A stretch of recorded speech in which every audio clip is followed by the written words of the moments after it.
Check, check, 1, 2. Hello, free enterprise. Welcome to our Wednesday night community race. Welcome all to the Music Appreciation Club. Let me introduce you to our motley crew, if you will, of a Restream team. My name is CS Radical. Joining us is Raging Levine in the tracker, Harumph in the Restream booth, and my partner tonight, Vitasia. Vitasia, I hope you got your pipes ready, because we have a really fun night ahead of us. You know, I am really looking forward to this. It's been a long time since I've been allowed to do anything close to approaching music on a restream. This is going to be a night for the ages, everyone. I hope you are buckled up. It's going to be amazing.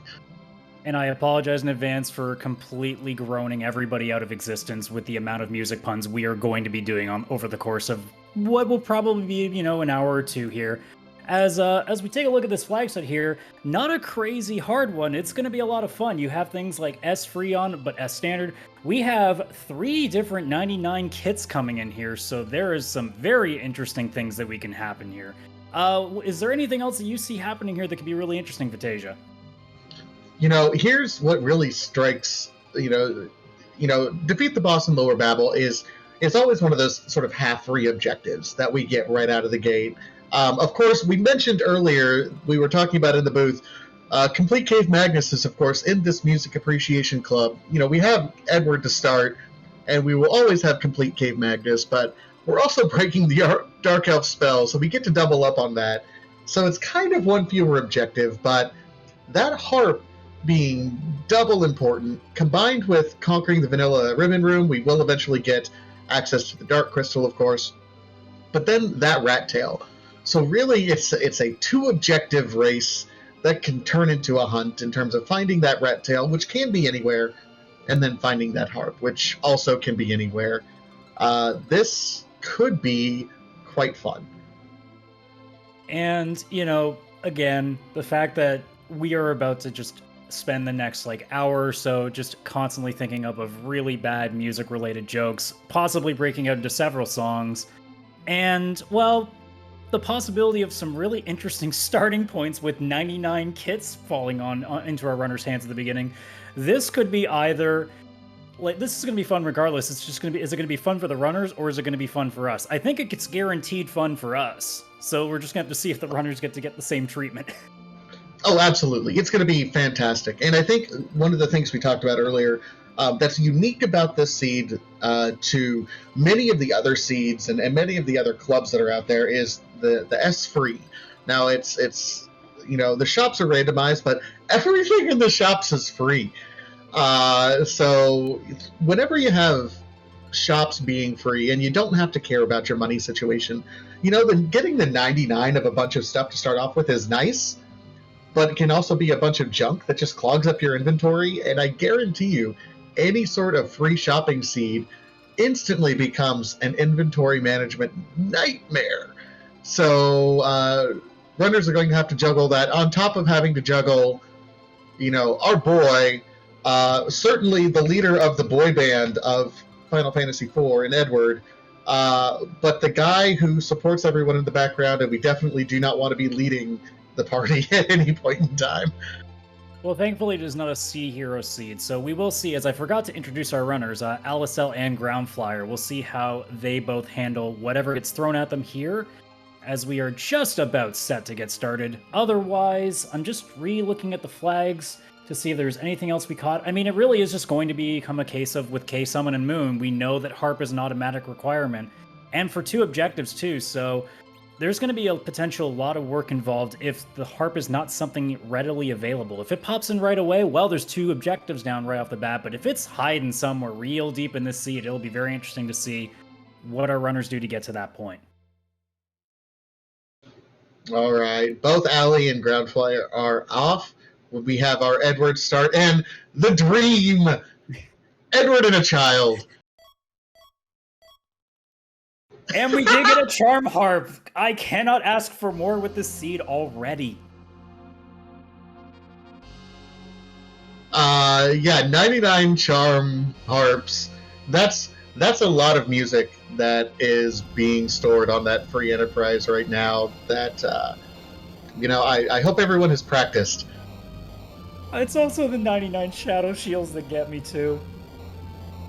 Yeah, that's what it was. I think 99 fire arrows was the other one. So that might actually be useful with this particular starting party, which, by the way, is terrible. But it's so good. How can you complain? Well, there's a heroine robe. Okay, so Rydia's at least going to be able to punch stuff if she gets something to throw with. So you're getting something. At least maybe if, you got free shops, you might be able to get a bit of a hand here. Here's the deal. I mean, it's so weird to be doing any sort of looting right now, although real happy they both end up finding that heroine robe. Our buddy Cecil, leader of the boy band, and really the most fabulous hair in all of Free Enterprise, let's be real, is sitting in the Baron Inn. But they already got rid of the shadow shields. How is he going to be any good in this seed now? Well, you take off your helmet and then you let the camera do this slow motion sort of like unfurling of the white mane, and that happens on top of Mount Ordeals. So I feel like it's almost required then that Cecil has to sing a power ballad afterwards, right? Oh, absolutely. It's full on hair metal, like, you don't know what you got till it's gone. Like, that's completely Cecil. And by the way, Rat Tail was available in Bedward. So what are our objectives? They know what they got there. Also that shop, Silkweb, Starveils, and Tents. That's a nice thing, especially when you can just full stack them. Yeah, buy a full 99, call it good. Tiara available in the Pauper's Treasury there, by the way. Best in slot equipment for Rydia. Just a fantastic piece of gear for her overall. I mean, it's a great piece of gear for any of your women casters anyway, but the fact that it pumps up your magic damage in particular for Rydia, just fantastic. Love seeing a Tiara. And you're pretty happy about that too, given that it's T-Pro, so to get something that off your list pretty quickly is a very nice find. Now, I don't know if it will be in shops on standard, but I mean, to get it early, to get out of the way, at least it makes you feel a little bit better with this current party, because you're going into anything right now thinking, I have no party members, no free is on, so you're not going to get any easy ones. You're going to have to work for it. So with this party, at least having like some decent level of equipment for one of them makes you at least a little bit feel a little safer going in. Not by much, but a little more than you did before. Okay, so we saw Allie pick up a Stardust item, so that'll get you through at least one boss, that one nasty boss. But even so far, we have a Dancing Dagger, a Heroine Robe. I've seen a Rune Ring out there, and your Tiara. Yes, I will absolutely take that, and Rydia will be able to do a little work. I might take an early boss somewhere just to get her a little bit of levels, so she's not completely destroyed by one hit. But you never know. Cabin's available in Kaipo item shop. But the old lady in the way. Oh, that's the worst. So we'll see what our runners start to do. Allie is getting set to probably, take a look at Hobbs, see what Rydia has for the free summon. Maybe go to the flip side, see what the character is up there, but for now we'll see what the random summon gives us. Looks like it's Demist. Okay, I'll take a Demist summon to start off with. It's funny, I was trying to think of a music pun to talk about the old lady, and the only thing that came to mind was not appropriate for this channel. So yeah, there's going to be a few scenarios where I think we're going to be thinking of songs and going, wait, nope. Yeah, we gotta pull that. It's like, oh, almost came out of my mouth. Let's pull that back.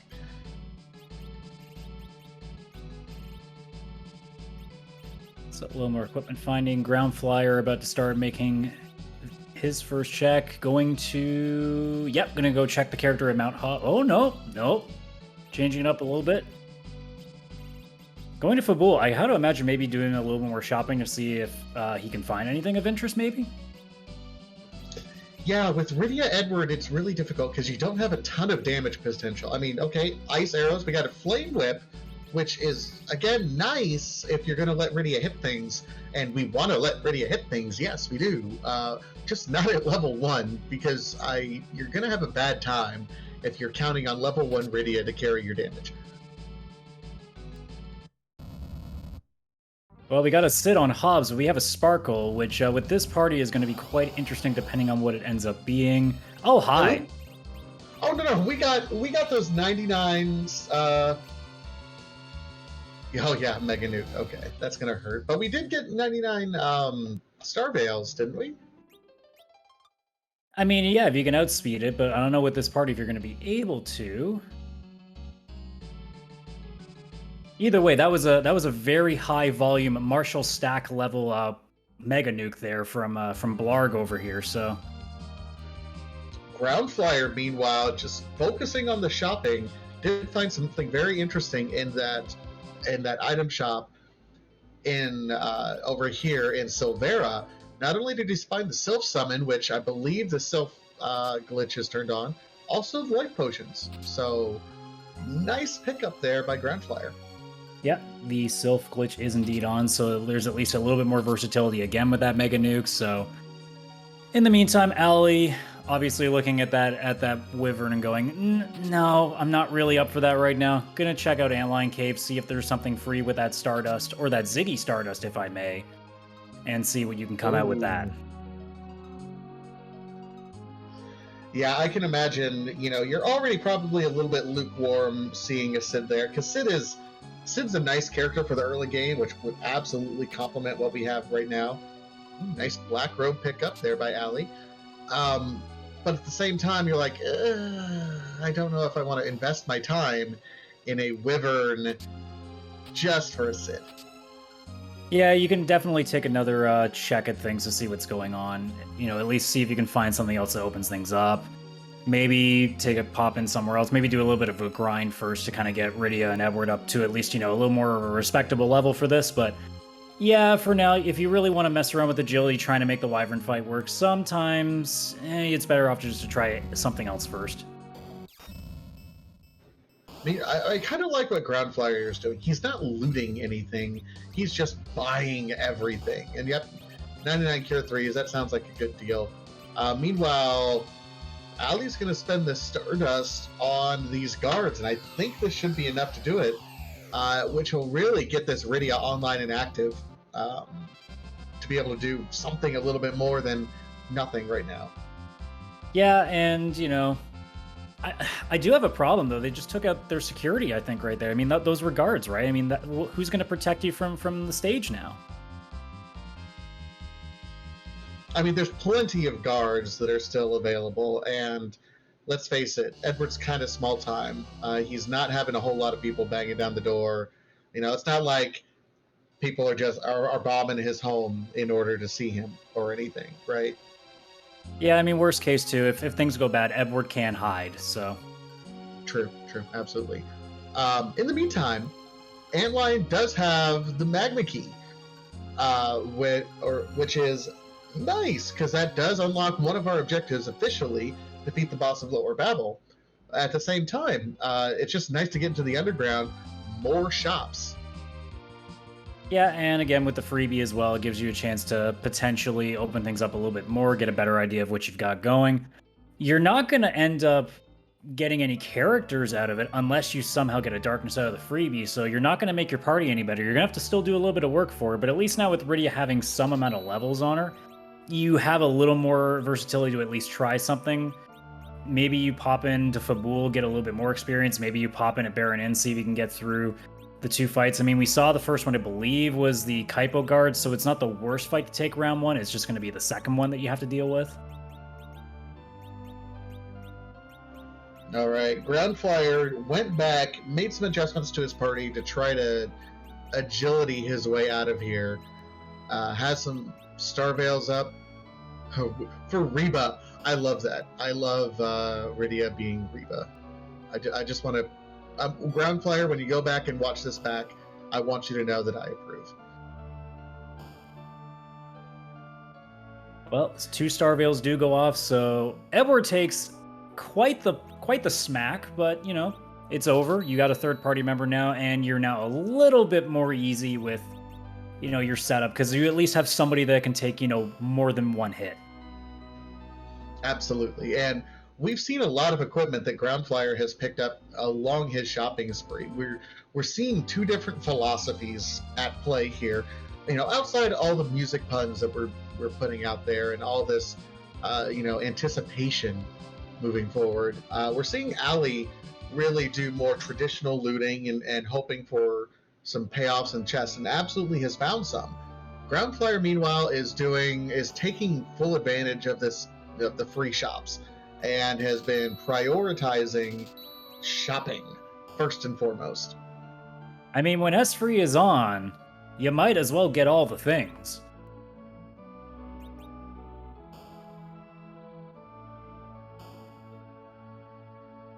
So we see Ali kind of doing a similar thing now starting to hit some of the shops, so we'll see how long it takes for her to decide to go back to possibly maybe trying Wyvern again, maybe doing something else. Ground Flyer is now going to go back to Fabul, I assume, to go take on the fight this time. Yep, much easier and much more easy to justify when you have a Sid. Sid early game is just absolutely fantastic. He comes to you level 20, already has, if you find any equipment for him, he can carry you through really the early game and doing anything else that you want to. And of course, we have a free fight, just a water hag. Wow. Well, and unfortunately, Anna, we'll just imagine Anna singing her lines on this one, because otherwise it's just going to be a big reading snooze fest here as we get through this free but slow fight.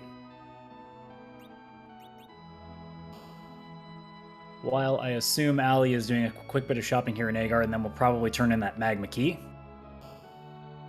Yep, I imagine so. Even with the shops randomized, you're still going to get the better stuff underground. So checking all the shops, certainly in the overworld, is great for Ground Flyer, but I think all the fun stuff is going to be in the underworld. So it's time to go shopping. Well, and it's also time to go see the King of Fabul and see what he's got hanging out here for us. So we're still looking for, obviously, that harp. We're looking for a darkness crystal. We know the magma key gets us underground in there. Oh, there's a pan. Well, there's 2 more checks that we can do. That's going to be better routing for Ground Flyer, too. You always try to... The dream is being able to avoid Fabul entirely, so you can route all 3 together at the same time. And some runners will even kind of avoid Fabul early until they get the pan, especially if you get early magma key. So I think early routing advantage to Ground Flyer right now. That said, he doesn't have the magma key, so is not going to have access to that sweet underground loot quite yet. Yeah, assuming you probably hit Antlion Cave before some things, but we'll see what happens here. Going to Agard now, I guess, to do more shopping, without knowing that you're 1 check away from being able to come back here and go underground. But hey, that's just how the rando works. Sometimes you guess it, sometimes you don't, sometimes you do things early, sometimes you do it late. That's how it is.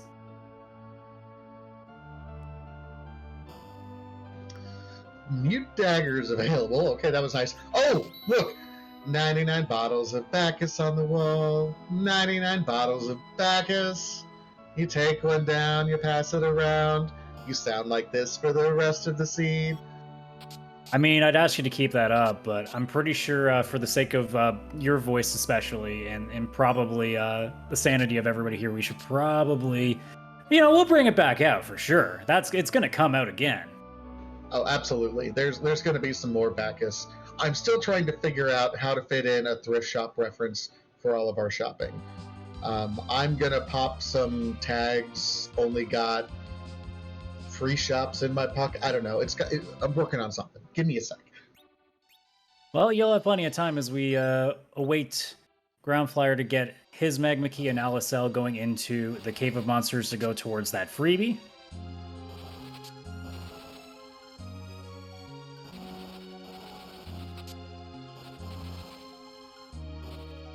So we're going to see Ground Flyer putting on that Mute Dagger with the guards here.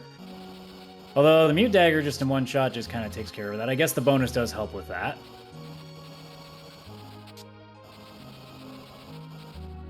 Oh, and now Reba's minied. So only doing 10 damage now. Hope we get another size cast.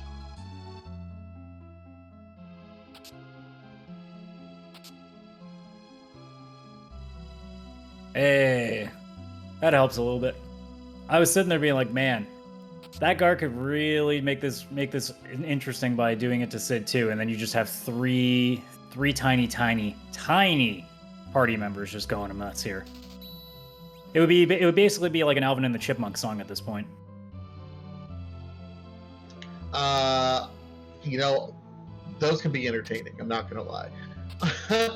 In the meantime, over on Allie's side, she finds not only hourglasses available in the shop, but also the hook. So we have objective number 2 ready to turn in. Objective number 2 and objective number 3 ready to go. Summon room bosses look a little mean. Dr. Luge and a Sparkle. Yeah, that's... I mean, with this party, you weren't going to touch it anyway, but you're now looking at it being like, all right, I'm going to have to do a little bit more waiting before I even think about touching those. No, not at all.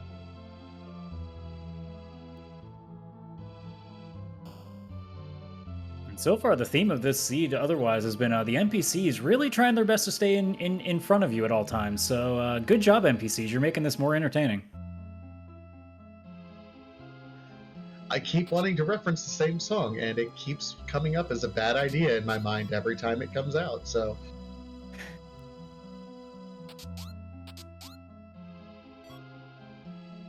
Ooh, a nice Gaia drum there. Decent things available in the shops underground up to this point in time. We found hourglasses, we found pocket wines, everything we would normally want in quantities of 99. Meanwhile, Allie is going to, you know what? This is fine. This is going to end up being a 2-for turn-in for Allie. She's going to come up here, you know, turn in, and we'll have to double dip Fabul. Ultimately, Ground Flyer is double dipping Fabul as well, so it ends up being a wash. The difference is Ground Flyer, this is going to be his first stop. He's not going to be doing any shopping unless this leads him somewhere, unless this self turn-in immediately becomes something fun. Well, I mean, a harp would be fun. I mean, that's fun, but then we are only... Then it's a rush to the Darkness Crystal for Go mode. And I don't know about you, but when I see Go mode sub 20 minutes, I panic. My palms get sweaty, my knees get weak, my arms are heavy. There is vomit on my sweater already, and it is mom spaghetti. So you're saying you're nervous? Oh, but on the surface, I look calm and ready to drop some bombs, but, you know, I keep on forgetting what I wrote down.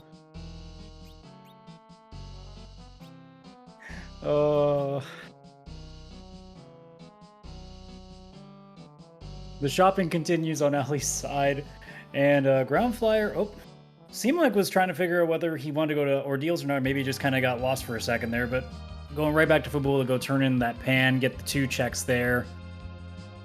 Now, without knowing the hook is in the freebie spot, you are just about ready. But unfortunately, not quite there yet, but we'll see if Sheila 1 or 2 ends up throwing a bit of a curveball and taking him off the path a little bit. But it is the freebie, you won't avoid it too long regardless.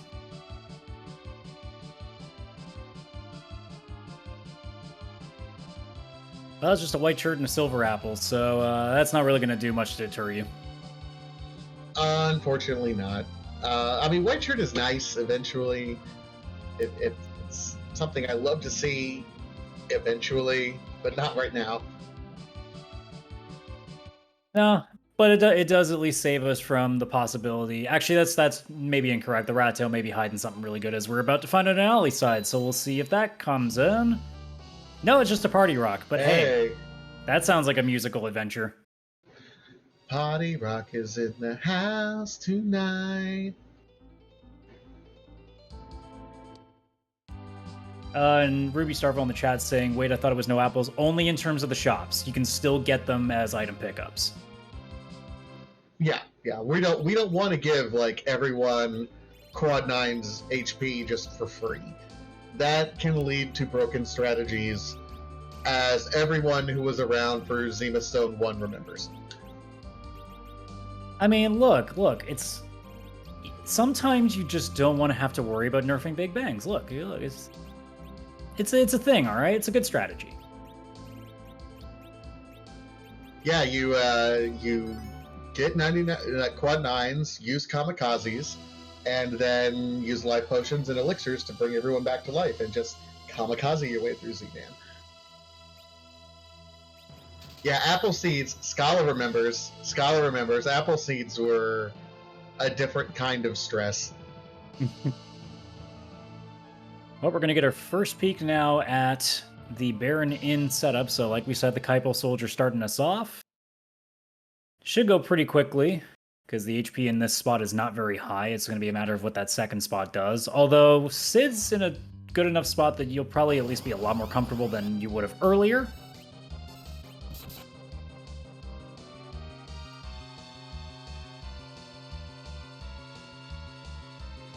We have dueling free seeds. It's like dueling banjos, only much easier.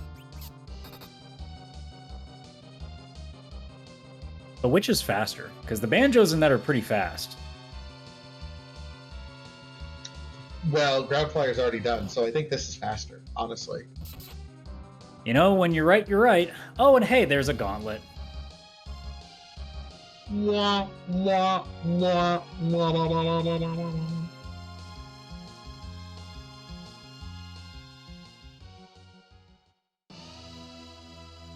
I mean, you've got an okay setup for this. It's not going to be painful. It's just going to be long. But I'm sure everybody in the chat is okay with the Senator Crocodile fight, so we're good. We're good. I don't have a Senator Crocodile song prepared, so we don't have, you know, their advertisement music for vote for Senator Crocodile is a vote for me, but that's all I can give you. And Ali, unfortunately, running into the most difficult boss in any sort of free shop seed, the dreaded inventory boss. I mentioned it early. It's always going to be there. Well, there has to be a downside to getting all the free things. And unfortunately, the worst boss in the game is the price you pay. Okay, I have to say that Ribbon Quest, I'm going to make your dream come alive, because I think that line is worth repeating on air. Croco, are you okay? Are you okay, Croco? Croco, are you okay? Are you okay, Croco? Okay, that's it. Good, we're good. Okay, here we go. Yeah. Mm-hmm.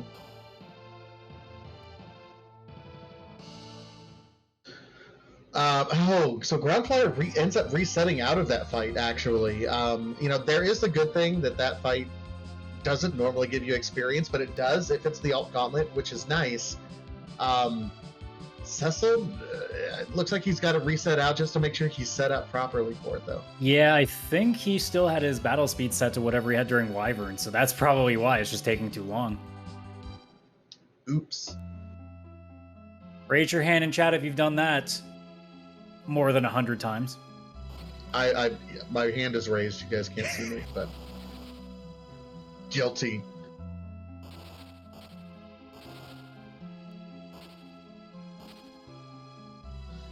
Meanwhile, Ali is going back and going to follow the freebies that are available, and at this point in time, we're still looking for the Twin Harp, but you are 2 items away from Go Mode. You need Twin Harp and you need Darkness Crystal. So doing the free easy checks makes absolutely the most sense here.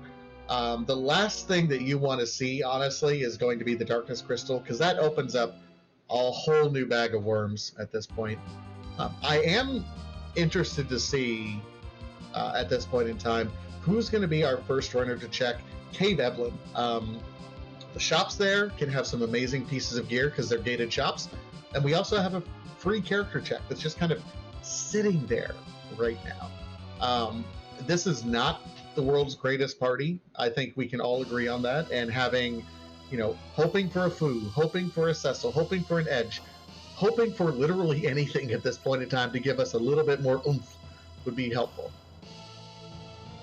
Well, we'll definitely see on Ground Flyer's side because, as we already know, the freebie is where the hook is. So Ground Flyer still has to go back underground. So depending on what Baronin possibly gives you and maybe throws you for a bit of a loop, maybe you still stay on the blue plane a little bit too long. So maybe you also go to Ordeals too to get that Paladin Cecil up and running. So there could be some things that kind of throw Ground Flyer a little away from what needs to be done. Although, again, you can do the freebie and the Rat Tail pretty much at any time. You're still looking for other things. So if you end up finding, say, a Harp or a Darkness Crystal here, you're not feeling so bad yet.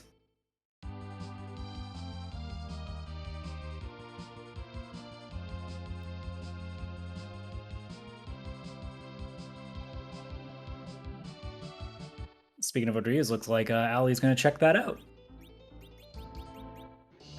Interesting that Ali has not gotten that Sid yet. I mean, I can understand kind of abandoning it and calling it good, but interesting because I certainly like Ground Flyer's chain of progression at this point in time. I like how he's playing, but it hasn't hurt Ali at all. She's certainly been keeping up and making all the checks and progression at this point in time.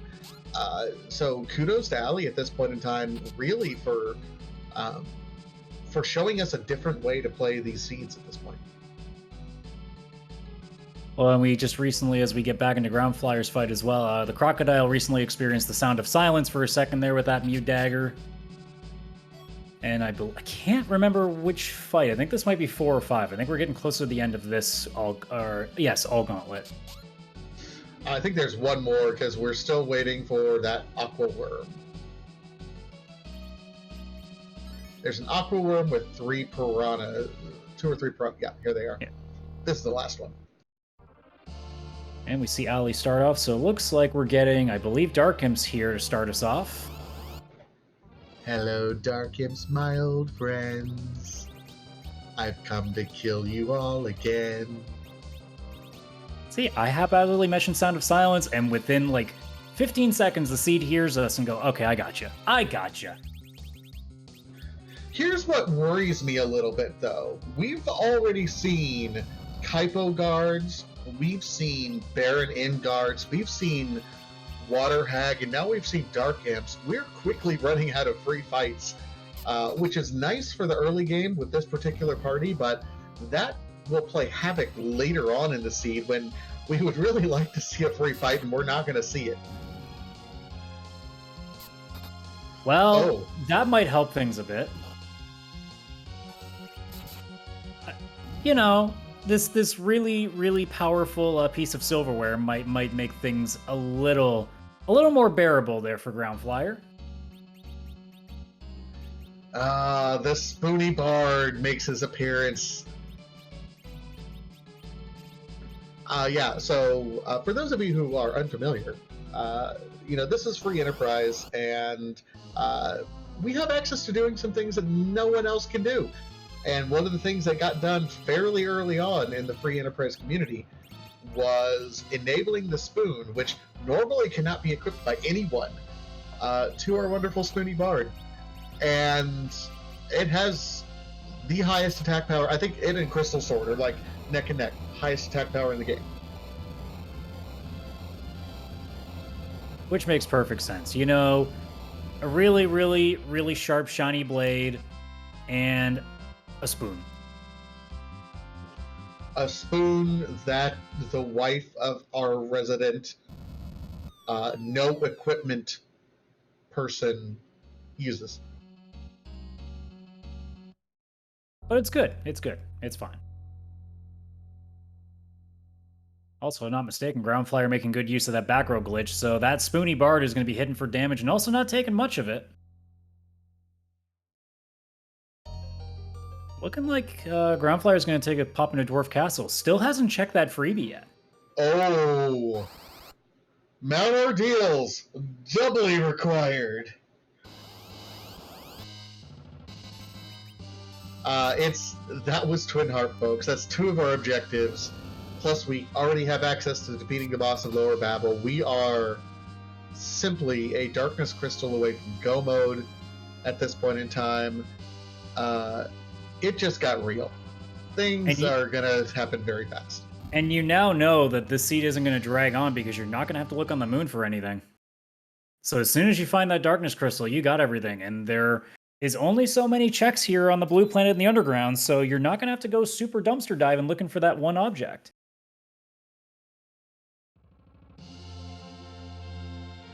And here's the deal: we haven't checked Evelyn Cave yet for sirens. I would hope we would check the moon at some point as well. Our party is not very good right now. Like, this is not. It is a party that is technically capable of beating Zeromus, but not something that is fun to beat Zeromus at any point in time.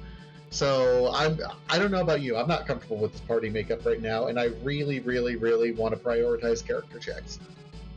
Yeah, this would be a thing that Allie would probably be considering Earth Crystal almost immediately right now. I mean, we do know, because I believe she did pop into Baronin to check that, so if she remembers Cecil is there, and aren't already freshly Paladin one. But yeah, you may be looking at Evelyn, obviously, for the freebie, and then you're going to have 2 character shots at Zod, so a lot of options, and yeah, it looks to be taking that peek at Zod. Maybe just for Treasury, though, but we're not sure, but I imagine you're going to do both if you're there.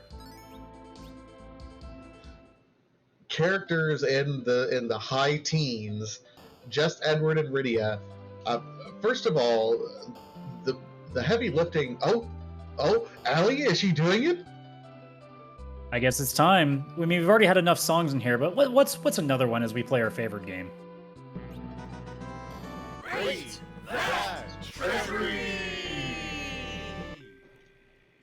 Oh, that's right. Rate that treasury. All right. So Cat Claw. Okay. Full moon. All right. Hey, Protect Ring.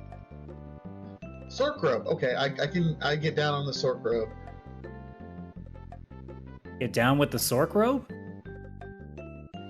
Yeah, I'm getting down with the Sork Robe. I was okay. I can't scream. Guys, I try my best to deliver all the songs to you, but I cannot do anything that distorts my voice that much. I'm sorry. Chad, can we at least get a ooh, wow? Ow, ah! No, that did not work at all. But for that treasury for Alice, I mean, there was a couple of good things in there, but you know, the inventory boss kind of negates anything I think out of that.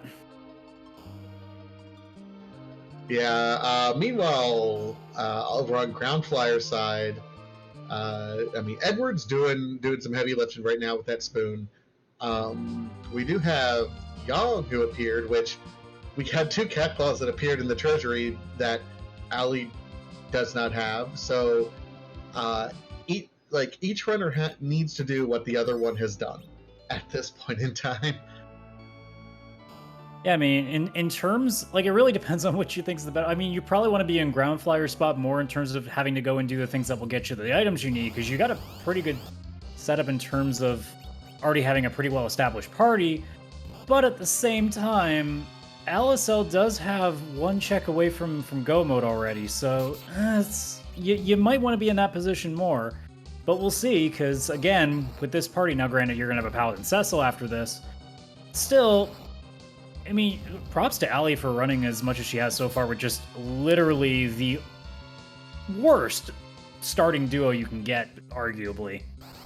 Oh, absolutely. And has proven that you don't need an amazing starting party to really make it deep into a seed. There's our tower key, so okay, if we weren't already planning on going to the tower. It's interesting because Ground Flyer has Cecil, but has not taken the time to activate his Cecil yet. Even with the party that he has up to this point in time, it makes me wonder if Ground Flyer is intentionally fading Mount Ordeals as long as he can, which we know is a mistake because Allie was very much rewarded for that with our Twin Harp. Fitting, too, for that helmetless Cecil that we were talking about at the beginning of the seed. That power ballad was in a perfect spot. Oh, absolutely.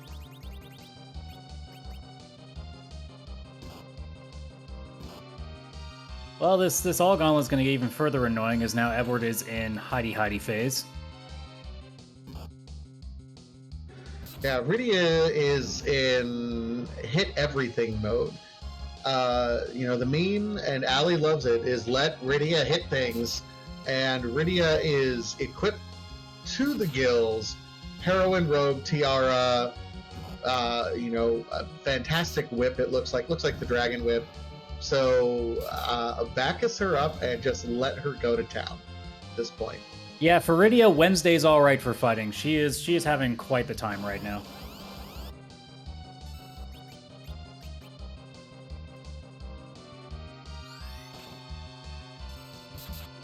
Yes, she is absolutely cracking that whip and whipping it good. Oh, we both have the same idea too. This is what Music Appreciation Club does to people. It makes you just want to constantly break out into song, and clearly that makes this the best. It at minimum makes us the most entertaining club that's out there, I would say. But does it make us the most entertaining booth? We'll leave that up for the chat to decide.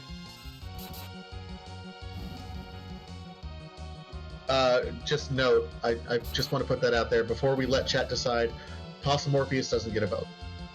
Just putting that out there. But enough about us. Why don't we also shout out the rest of the team? Obviously, our Restream team here, Harumph, and as I'm blanking, there we go. I lost myself for a second there, and my window kept closing. My Raging Levine, sorry about that, in the tracker spot. Also, our runners, Alicel and Groundflyer. Please make sure you're giving all of them your love and affection, as we are having, quite honestly, a really memey seed so far. But that's why we like it. This is why we do everything, folks, is really for the memes. It's true. Rydia is doing all the things on Ali's side, doing all the heavy lifting, but she will be rewarded with a Paladin Cecil at this point in time. Groundflyer doing work. I mean, Ali's rewarded with a spoon. Her Edward has done so much work even without a spoon, and now Edward can hit things just as much. Oh, Groundflyer finally checking the bad news of our two Town of Monster bosses. We'll be opening that freebie in just a moment and finally getting that hook, which will lead to getting that rat tail checked off. But we will see what direction he takes, because he may avoid it for now, maybe do some more stuff. You do have that tower key. Gives you a reason to maybe go check that first. So we'll see.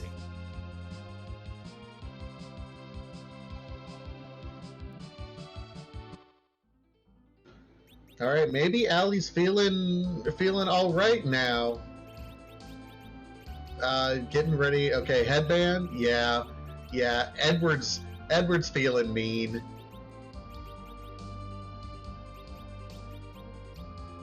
Again, you're getting everything out of that back row glitch, and you've got quite the party to start smacking away with. So you're gonna have 3 back road characters that are primed and ready to just start smacking, although you'd be hoping for an X-Cal just to make the perfect trifecta here with Cecil. For now, I think the best you're going to get is maybe that Dwarf Axe. Yeah, it thinks. Hey, I mean, someone finally equipped the white shirt, I suppose. So there's the Earth Crystal. I mean, here's the interesting thing. We are only a Darkness Crystal away from go mode. From as far as we know, both runners have traded away the rat tail.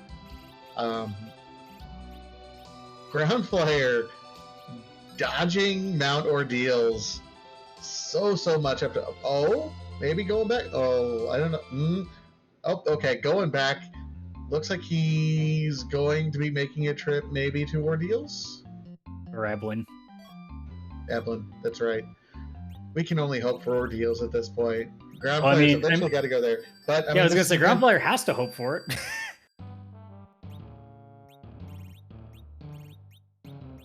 Or at least going to get a peek at a shop and another character check, so we'll see what comes out of that.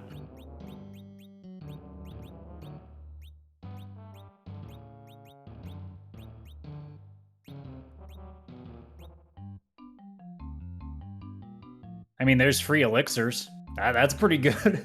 I'll take that, absolutely. I mean, a free stack of elixirs makes a lot of things a lot easier. Strength rings are nice as well, especially for the party that Ground Flyer has.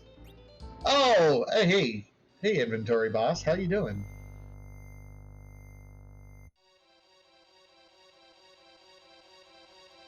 I'm loving the fact right now that chat is having a real blast arguing who is what spot in a band right now. Which is a perfectly valid question given this club. I hope that by the end of this entire season that we have decided specifically what instrument each character plays. I saw the discussion earlier in the Discord, which, by the way, if you aren't already a part of our Discord, you absolutely should join us over in the Discord for these sorts of conversations. But I did see someone mention that if Final Fantasy IV Free Enterprise was a boy band, Cecil would be the hot one, Kane would be the bad boy, Palom would be the young one, and something Edward would be the only one with talent that's always in the background and like no one ever appreciates. Well, I guess Edge is the fifth, so what's Edge's role? He's probably the pretty boy. Like, there's always one pretty boy in the boy band, right? He's probably the one that gets in trouble too. Like, Cecil is clearly your JT, but you gotta have, like, Edge is gonna be your Lance Bass. Like, he's gonna be the one that everyone swoons over and then comes out like 5 years later. Well, in the spirit of NSYNC, we're going to say bye for now, because this, I promise you, you're about to get a song as Edward goes over there and plays the harp. So we will see you in just a moment as we find out what lovely track is in store for us here in this maiden voyage of the Music Appreciation Club.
All right, so that was a little too peppy for my. I mean, we went to sync references to the single most peppy thing on the face of the planet in Kirby theme song music.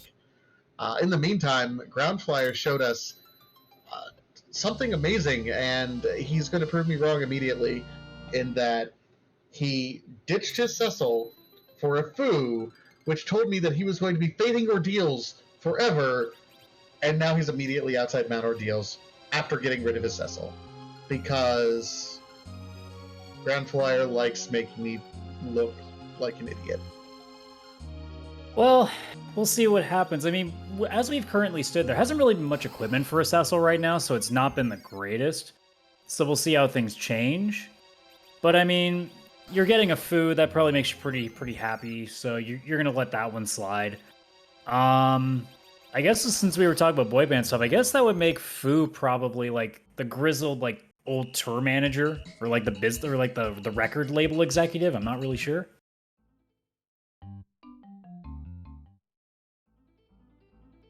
Or he's just the dad. I don't know.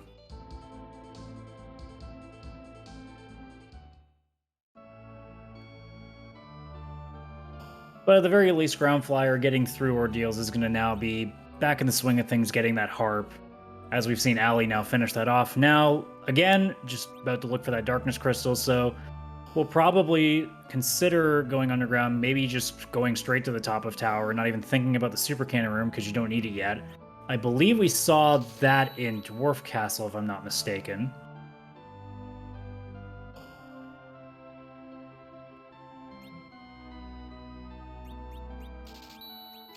Well, there's that fantastic item shop again in Troya. Yeah, this is interesting. We're still looking for the Darkness Crystal. Places that we haven't checked. Obviously, we haven't done either tower checks. We do have defeat the boss of Lower Babel, which is a check. We also have going up the Tower of Zot, which looks like Ali is going to do right now. And I mean, very well may be rewarded. We're just looking for Darkness for Go mode at this point in time. Single checks. She doesn't have Tower Key, so she doesn't know that that's in play right at the moment. But I kind of like this play, especially with her party setup being not quite as built out as Ground Flyer's is. Ground Flyer, I think he's set up, and this is going to be his team moving forward unless he finds something nice. Yeah, it does make more sense for Ellie in this case that you're going to get to check off a key item check and probably get, hopefully, at least one mainstay for the rest of the game. So it's probably in your best interest to do that to get, two birds with one stone with this. So it makes perfect sense. Either way, it would have been fine. Like if you go down in Dwarf, that's going to be a key item check and a character. And obviously that would work out in the end because that gets you that tower key, which would definitely steer you towards lower tower. But again, two characters in the key item. You're going with the math. Either way, you're going to probably have to make a couple of checks. You're going to have to go to tower anyway, so you kind of just take a stab at it and see what happens here. Either way, we'll see if this one comes in handy. Otherwise, you probably just go straight to Dwarf Castle afterwards, given there's not much left. Well, I think the math for Ali in this particular case is I'm not comfortable with this party going to zero miss. Here I can at least get party checks, and if it ends up being Darkness Crystal, I know my go mode and I know my party. If you go immediately to Lower Babel, and I have complete confidence that Ali would be comfortable doing Lower Babel, if you happen to find Darkness there, then you still have to do extra checks to find a party. So it's routing for optimism, and I kind of like it. Oh, hi, Vanilla Ice.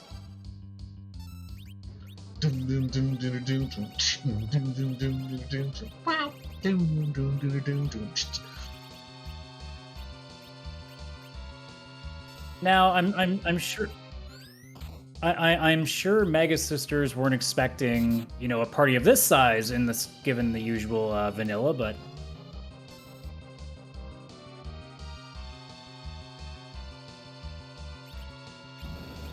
I mean, okay, so are we going with Vanilla Ice reference, or am I doing an Ice Cream Man reference? Like, I need to know which song you want me to sing, Radical. Help me out. I don't know. Should I, or should I keep you under pressure trying to figure out which one you want to do? Oh, I see what you did there.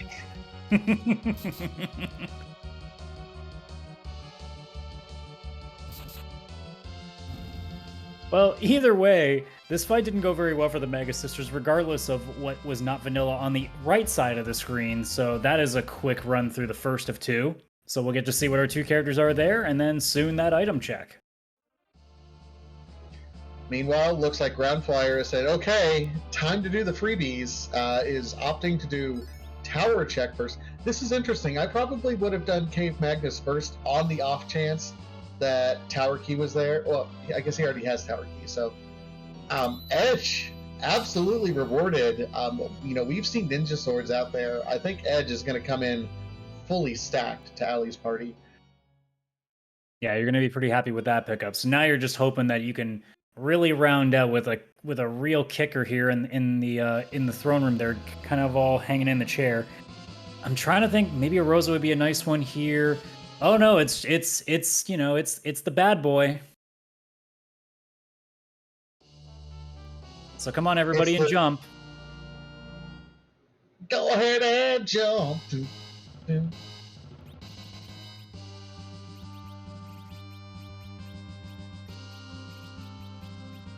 So you've got quite a swing happy party now if you got the equipment for it. think we definitely have the equipment for it. More than that, we definitely have the Bacchus wines for it. Allie has been making great use of those Bacchus wines up to this point in time. Meanwhile, Ground Flyer finding, by the way, another free boss. I think this is our last free boss at the top of tower. It's not a bad place to find it, though, because this spot can be notoriously irritating because HP levels are pretty high here. So you're really happy to see that, especially, because it's an objective. It gets you through that real quick. And if you're really lucky, you see the Darkness Crystal there, and then you are just super happy about it.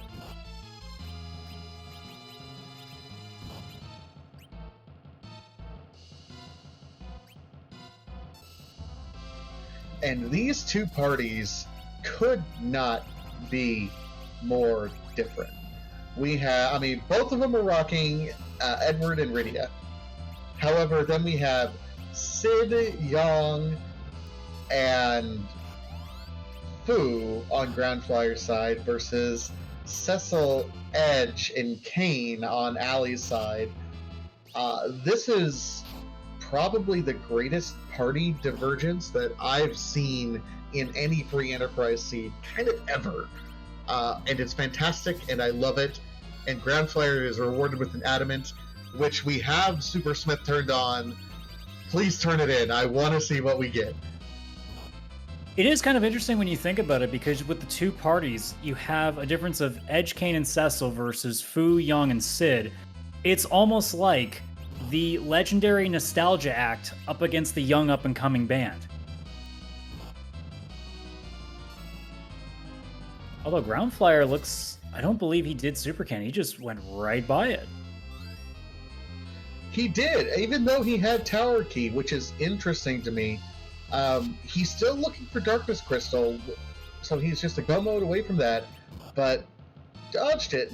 I don't think he did it on his way up either, unless I'm completely blind.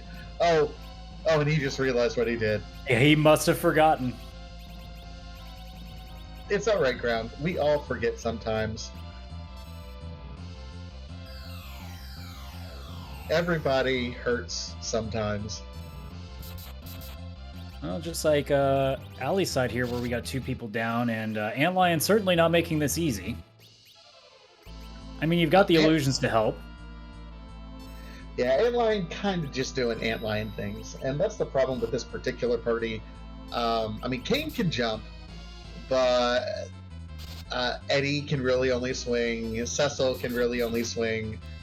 Edge, his ninja, isn't going to do a whole lot, but okay, get through it.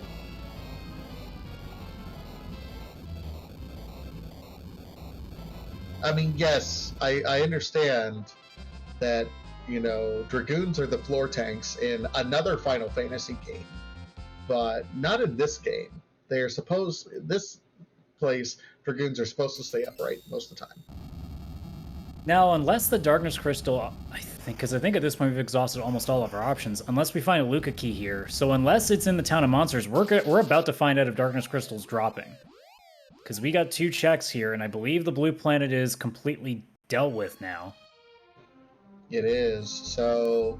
Oh, mine is Baron. I just forgot. Oh, Baron. Okay, so we could still be on another fetch quest.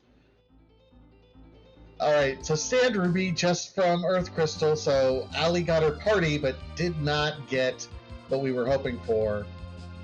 Ground Flyer hoping this Tower Key turns into something. Where did he find Tower Key? That was Dwarf Castle, if I'm not mistaken. Okay. Looks like Allie's going to check the Sand Ruby just to kind of cover every base here. And there's more vanilla. Cause I'm the ice cream man, Stano, and I'm passing by. This is just too cold for me. Look, you guys got a double dip of Van Halen tonight. You cannot ask for anything more.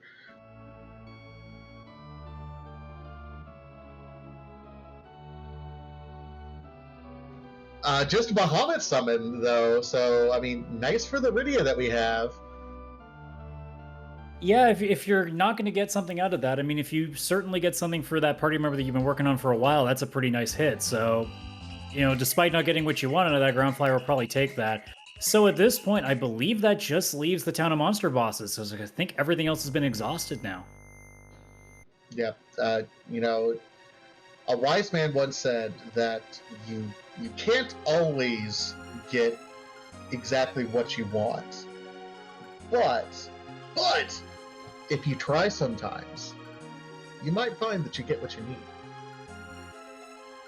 Well, Allie is going to dip into Cave Evelyn to see if she can find something that she needs, saving just in case the shops and or the characters don't end up turning up with something. I'm sure she'll enjoy that food that's waiting, though.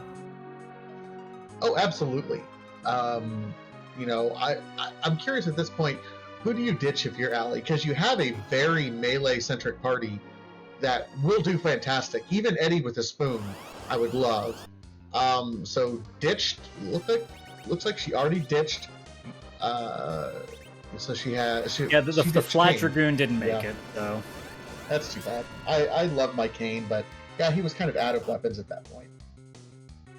Yeah, it'll be interesting. Because here's the thing, like, you might just ditch the Rosa because you're just thinking, well, Fu probably already has the spells I don't need to level Rosa up for. And especially because I don't believe we've seen sirens in any shops, so it must be on the moon. You're not really going to have a way to really grind that Rosa up, so you might as well just take the food. So I think that's probably what we'll be seeing here. It makes sense on multiple levels at this point. Meanwhile, we have a double helping of Kirby coming up. Meanwhile, as DJ Spoony B mixes Encore! Up a remix. Lighters in the air.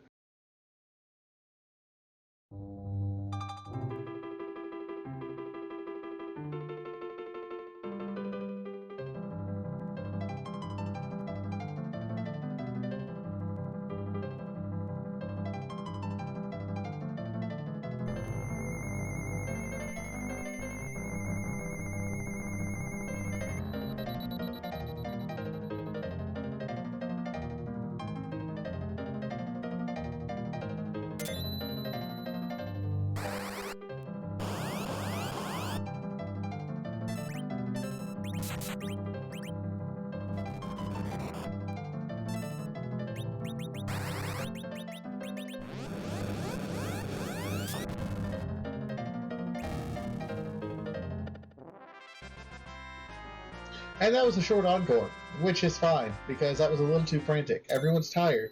Go backstage. Take a breather. It's okay. Yeah, you usually don't start off the encore with probably the fastest song in your repertoire, but hey, I'm not the one on the stage right now.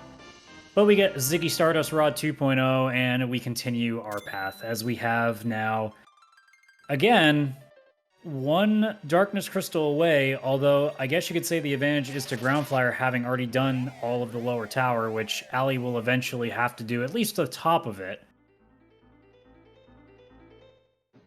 Yeah, right now, the dwarf to tower chain is kind of a waste of time. Allie has saved that on Groundflyer up to this point in time.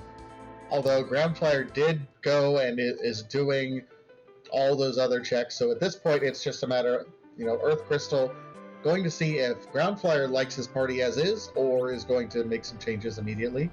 Allie, meanwhile, is doing top of tower without the key, which is fine, because we know that doesn't lead to anything right at the moment. We know that the Darkness Crystal has to be on one of the Fey March bosses, and the unfortunate part is we haven't had a ton of leveling opportunities. Like, we've killed some bosses and we've done all right, but none of our party members outside of the Fu is really over that comfortable level, where you're in your upper 20s to mid 30s, where you're like, okay, maybe I can take some bosses. They look like they're more difficult bosses because I saw Luge and Lunar Sparkle, so they're going to take some degree of strategy, which might make them more difficult, but that's our access. That's go mode right there. Well, I suppose it sure is a good thing that you have an edge, so you can go try to steal some sirens instead of, having to look for the shops of it. So there's at least your strategy.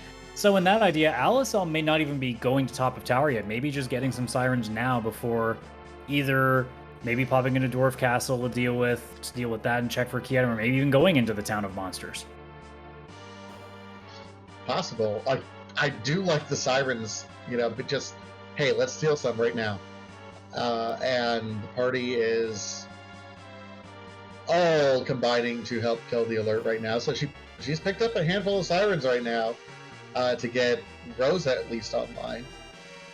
Now, in Allie's case, though, she only has 9 key items, so you're not getting the double bonus. Now, if you do top a tower, we know it's an Adamant, so there's your 10, and it looks like she's going there. So you will be able to do your double XP grind after this. You know what makes me upset in Ground Flyer? Again, I hope you are listening. Why haven't you turned in that Adamant? Yeah. Maybe I'm just a lewd person, but... You said it first. You don't always get what you want. I hate it when you throw my wise words back into my face, Radical. I want you to know that.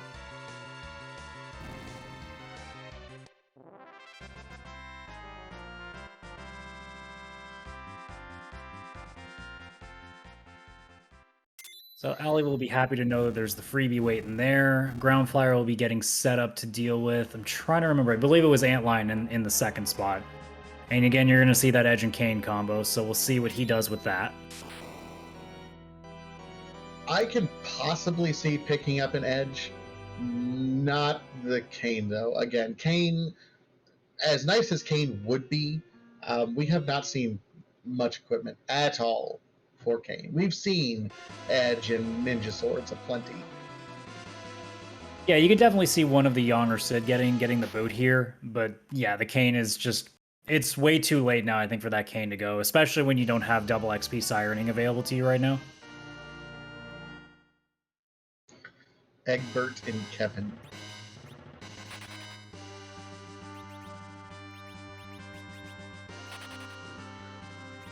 Oh, okay. Wait. Took the Kane, yeeted the Edge. I'm guessing Ground Flyer might not be a U2 fan.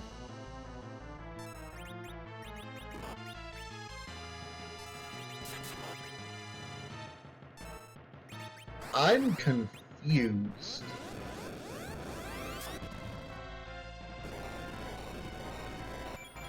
But nuke means never having to say you're sorry, so... he might be going, because between Rydia and Fu, just setting up to be able to do reflect strats the entire time. Possibly. So we are now back to a complete tie game on the objective board with the boss of Lower Babel now in the can for Allie.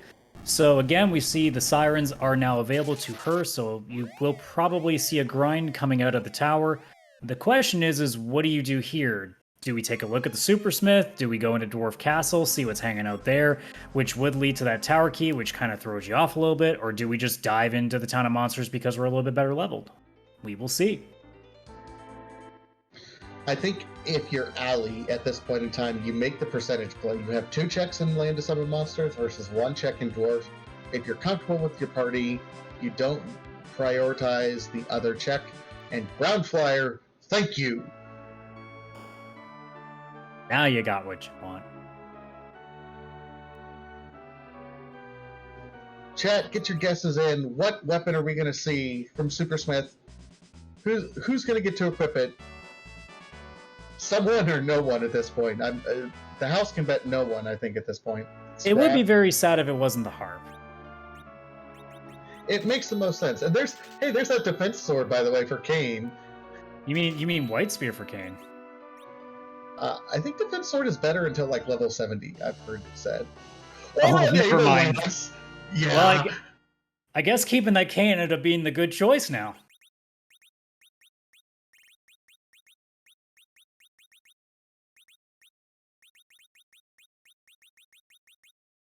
I'm just going to assume Ground Flyer was a little bit clairvoyant there, because we were all questioning why taking the Kane, and here we stand a few moments later going, well, I guess that was a good call. Yeah, and he yeeted the defense sword immediately. It's like, well, okay, yeah. Although now I'm sitting there thinking, man, you should have probably taken the edge over the, I believe, Young that you kept in there, because now you would have had just somebody to throw 99 white spears. Yeah, that would have been helpful. And Ground Flyer's going, what do I do? What do I do? Still has... I mean, can't go to the moon yet, because we're... I don't think there's anything left in the blue planet. I think he's just kind of like fishing through his head of what haven't I done? Which the answer is the Town of Monsters, because I don't think there's anything else. Yeah, and Ribbon Quest makes a good point in chat. Ali picked it up, but yeeted the cane, so that's kind of a wasted check right there. Feels bad, but now they are very close. Although it looks like Ali's like, "Hey, I picked up these sirens. Let's get some safety levels," which I kind of like this right now. Well, it works to our advantage too, because Ground Flyer, not having the edge, has no real way to grind at this point unless you turn random encounters on, which is not going to be the best source. So this is going to be very interesting now. I mean, I suppose you could go to Mysidia and grab a character back, but both of our runners may not be thinking about that right now and just looking at what they have in front of them. I mean, it makes sense. Both of them kind of have, I mean, there's more of a magic party set up on Ground Flyer side, although that Able Lance changes a lot of the equation, because now you have Able Lance plus Spoonword, plus Young. If you get him any levels, he'll do fantastic. Ali, meanwhile, has her 10 key items, is going to be doing a grind, so is going to be more set up at this point. Ground Flyer taking a peek. She's just doing the safety dance for some safety levels. Oh. D-Lunars are that Lunar Sparkle. I mean, I don't really like any of them in this spot. I don't particularly like them here.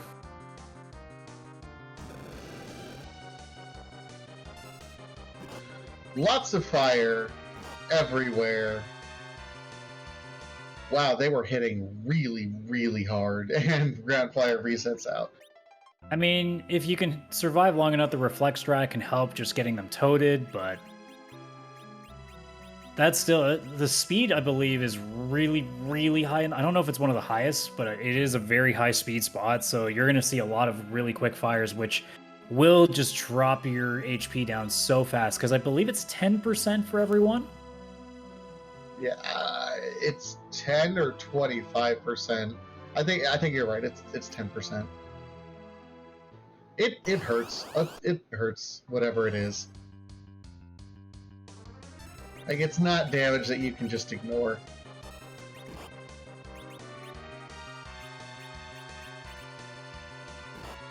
Swag Meteo Inc. Okay, Bahamut failed because Rydia got hit really hard. Yeah, and that fire is going to take... Okay, so it's definitely not 10%. Yeah, it looks like 25% right there. It's not great, let's just put it that way. When you need a revive and they're that fast, it's not great.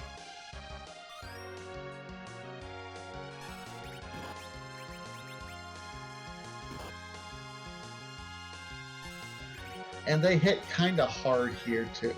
So, yeah, this feels bad. And there's the Meteo, which is nice to get off. But without any other damage, it's kind of... Okay, Bahamut gets off. This might do it, actually.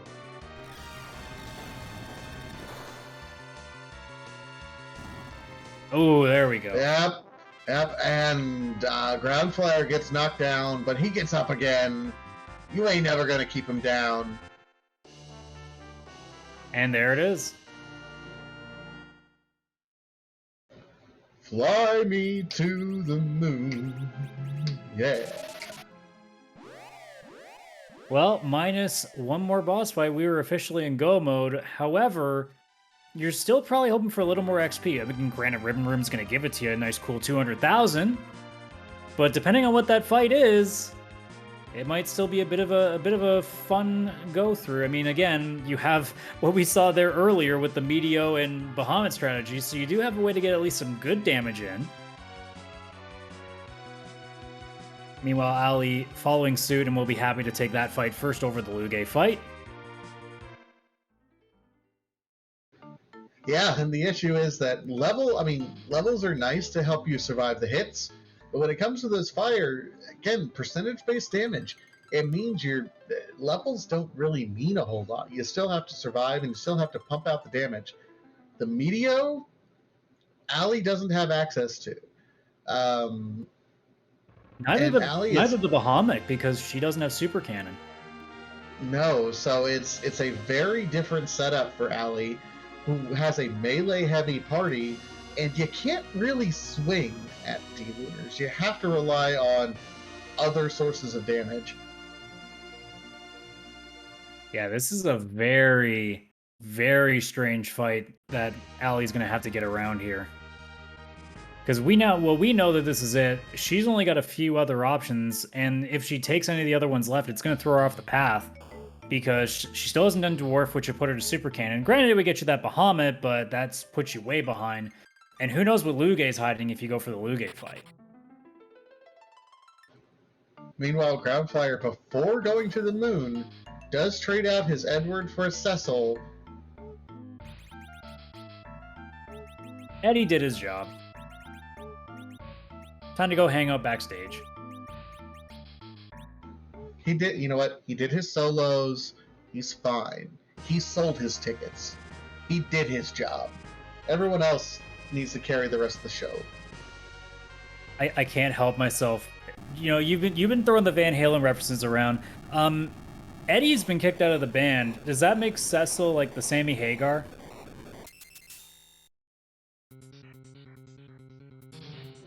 You know what?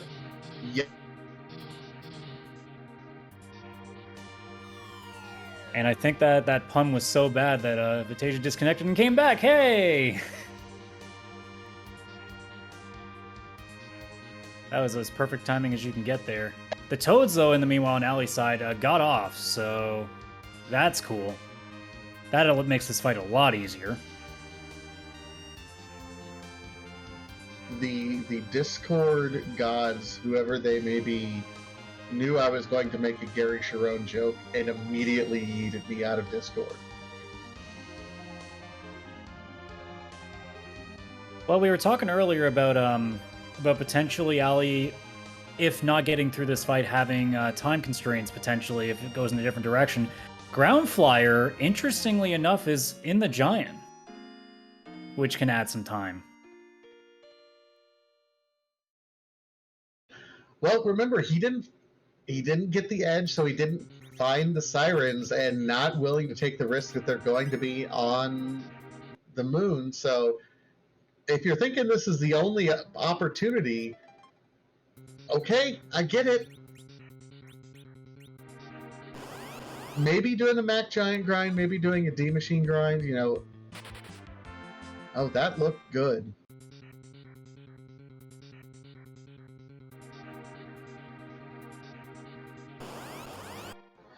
It's just for chat's purposes, you know, you can do the RNG manipulation to set it up to guarantee that you'll get the grind. However, just going in there and running until you get it is oftentimes faster. The reason why the RNG manipulation was discovered and then published was the community had turned on, you can't run away from the flag that prevents you from running away from random encounters, to try to dissuade people from doing the D Machine grind because it was becoming too popular. And then we figured out how to break RNG, and thank you, Twisted Flax, for doing that.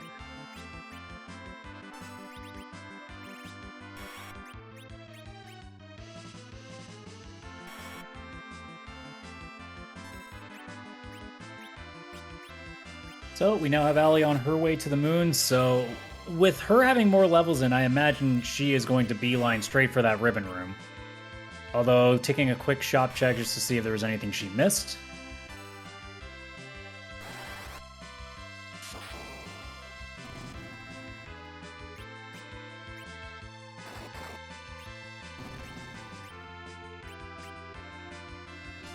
Yep, to the moon immediately.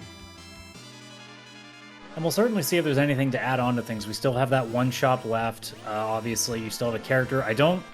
Given what's left in the pool, we haven't seen a Tele yet, so that would be a very interesting thing to see there. Not to mention, because I believe dupes is allowed, so there is an option for something interesting if it comes to pass.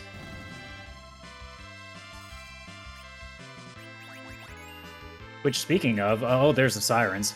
We have not seen the pass yet, so if you're going to that Z fight right now, unless the ribbon happens to have it, in which case that would be really funny, you're going to have to make the walk. Well, if you're already having to go to the vanilla ribbon room, is it really worth it to back out at that point? Like, really? I'm not sure what the timer is. I think it might be closer than we think, but you're already, like, assuming you're almost there. You might just walk. Yeah, at that point, it's not a walk of shame. It's a couple seconds difference.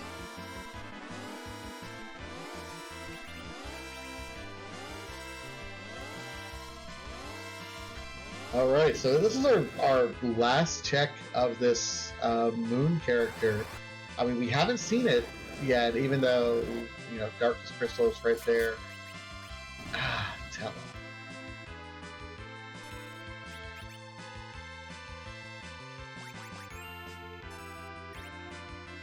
Are the Simpsons going to write a musical about Tella?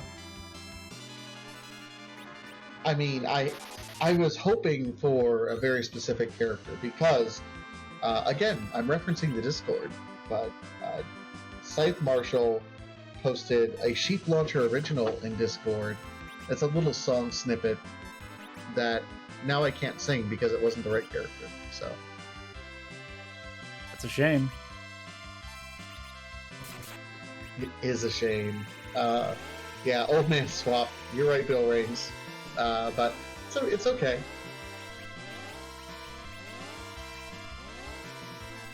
Well, as we watch the long walk to the ribbon room and the D machine grind in full run here, again, want to quickly shout out the rest of our crew here.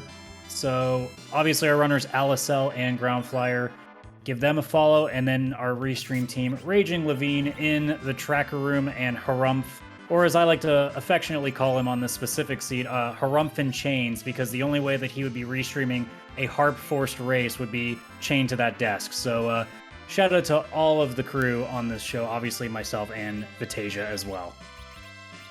Oh, absolutely. As well as you, CS Radical. Always a pleasure working with you. And this has been one of those fun seeds that we just get to have fun, I think. And that's the nice thing about these community seeds. With these community clubs that are out there, you know, it's not for glory and not for tournament success. This is all just for fun. And it's a whole lot of fun to be able to doing things and make so many puns and sing so many songs on stream. I'm not going to say that I had a Grinch-level grin on my face when I saw that I was picked for this specific community race. But I had a Grinch-level grin on my face when I saw that I was being selected for this race.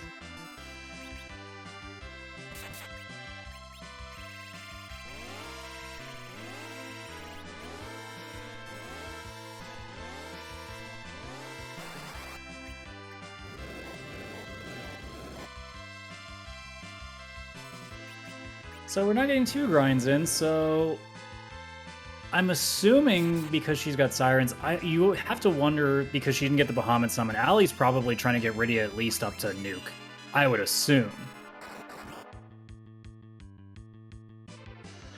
I would assume as well, although you have Spoonward, Cecil, and Edge, you can do it without nuke. You can just let them zerk up and kind of go to town, and you can do enough damage that you don't need nuke, and can probably even keep Edward alive because you're doing enough damage that you're not going to get a second Big Bang.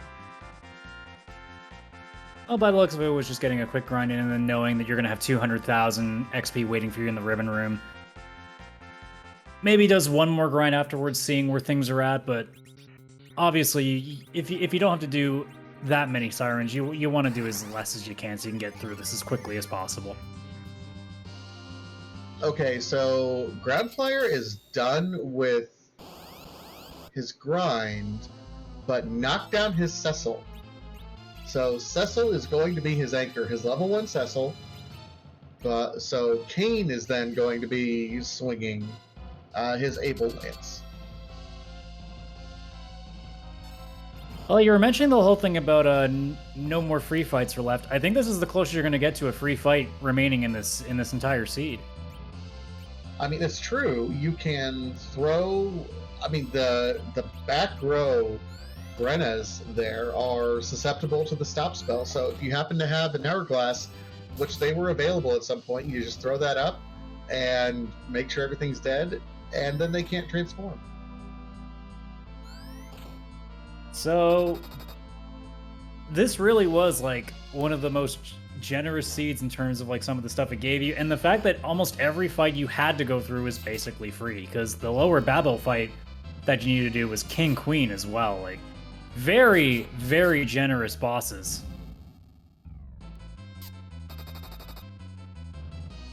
Certainly would have rewarded someone for peaking early. I think the most difficult fight to get through really was going to be that D-Lunars fight, and we saw Ali get through it using, the Lunar Frog strat. Groundflyer got through it using some cheeky Meteo. So great job for both of our runners for getting through that otherwise difficult fight. But yeah, you're right. Everything else has been kind of free. And there's all objectives for Ali, rewarded with the crystal. And all that's left is to see if maybe you just get a nice little fun Mimi gift to end off in these two chests.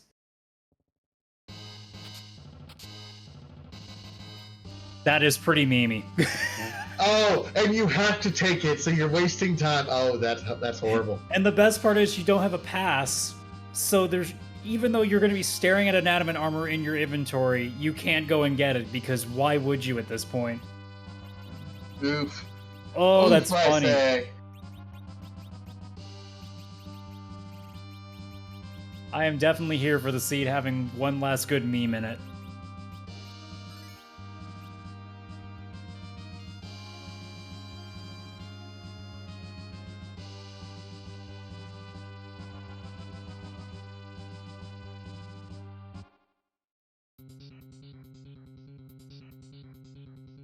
Well, the walking begins for Ali to the Z room, Groundflyer making the long walk down to the ribbon room. So we have presumably our final fights on the way. With the party setups that we see thus far, we'll start with Ali. How do you see Ali going into this fight with what she's currently got running? Well, with Ali, it's a melee setup. She's got a Cecil, and it's going to be swinging with that Cecil, Edge, and even Edward. Zerk him up. Throw a Silk Web out if you can, and kind of just put your controller down at that point. Well, with that being said, we have arrived. We are at our final destination here. It's the final countdown. And I believe, along with the final countdown to the final boss, there is a specific question that we need to be asking. And I had the beauty of doing the intro, so I feel like it's smart to let you close out asking that most important question left in this race. That's right. I appreciate you, Mr. Radical. I sincerely do. So we like to randomize things. You use the crystal, it transforms them into a new form. So the question becomes, whose butt are we gonna kick tonight? If there was any way that this is music related, this would be amazing. Oh, well. Oh, that's. I guess instead it's time to duel Zero, or Greedomus, I guess, at this point. Yeah, I don't know. I feel a little underwhelmed with this particular Z sprite, because not only it does not have a butt, so the butt therefore cannot be cute. There's there's no cards to draw. What's the point? But I guess you can draw a nuke from that spell, so I guess there's drawing something.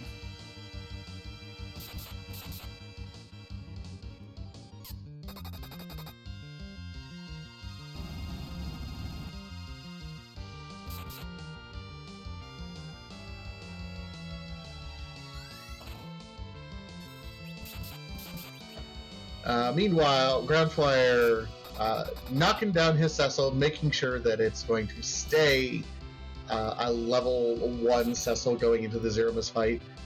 And Bahamutting and just kind of clearing everything out right now. Oh, that's a whop from our healing Rydia at that point. Otherwise, even Rosa is zerked up right now.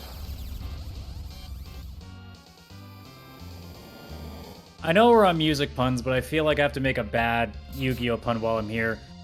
Since Zero-Miss has spells, would that possibly make him, and he's evil, would that make him a dark magician? Okay. Okay. You got your pun. Are you happy? I'm very satisfied. I have had so many pun opportunities in this entire run. I'm happy.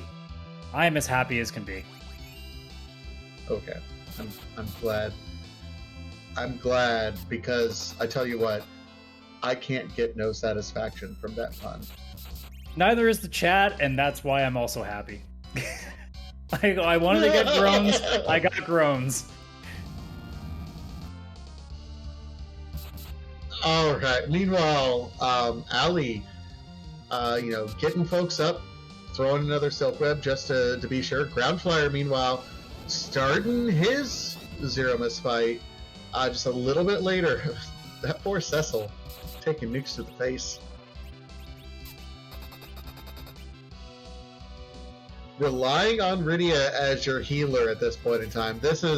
I love this play by Ali.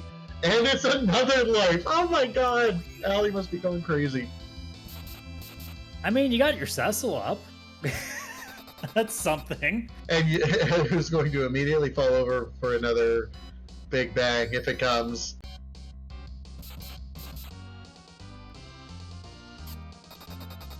This is not an ideal scenario. Whenever you have an Asura as your healer, you are gambling quite hard on this. And, usually it will go well most of the time. And then there are runs like these where Asura just does not want to cooperate. I'm fine with that. I really, really am fine with that. Roll the dice at this point in time. Oh my god, 3 times! Well, I mean, you might live through this fight, but if that Big Bang comes up with some really high damage, Alicel might, have to know when to fold them. It's true. You got to know when to hold them and know when to fold them. Still hanging on though. Maybe got the refill on there because I would have expected that Big Bang by now. So maybe a little bit of luck. Oh, nope. There we go. Well, you got 3 bad lucks with a Asura roll. You're going to get bad luck with the damage rolls as well. Ooh, nope. Rosa stays alive. You're still sort of in it, but you're berserked, so... Yeah, this is when the reset would come through. If I were Ali, this feels so bad. Ali was at this fight to begin with, and it was... Oh my goodness. Yeah, there's the nuke. There it goes. Oh, man. Asura just having none of it in that fight. Absolutely none of it. And the problem now, again, with not having pass, you got a long walk of shame to get back there. Somebody play the sad violin or piano music, whichever one you want to go with. As she has to make a walk of shame back. No, because right now Ali is rising up. She is back on the street. She did her time. She took her chances, but she has went the distance, and now she's back on her feet. Just a person with the will to survive.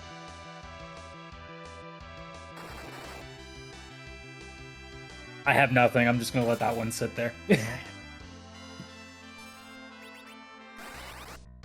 In the meantime, Ground Flyer, at the very least, is going to have a little more of a cushion, given that he's got 2 characters with, quite a bit of HP. just a bit. Young and Kevin. It might give you a little bit of help with big bangs. Just a little. Maybe a little bit. By the way, chat, I am disappointed in you. Not a single person got my Eye of the Tiger reference. Shame. Shame.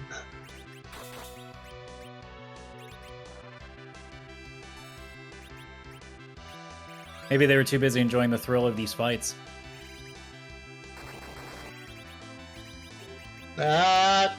Okay.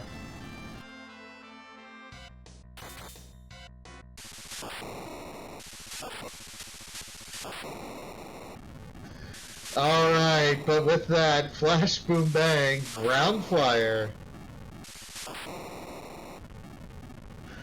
Ground flyer with the time 1:31.10 does finish in first place in the community race. GG's to ground flyer, just proving when in doubt, level up and you'll be safe. In a tie, no less, with Warlink as they finish within like two tenths of a second from each other too. Oh well, that's fantastic. Oh, wait. Oscar finished. Okay, I'm not in the room. I was relying on. Okay, I apologize. Oscar finished first. Okay, I'm sorry. Correction.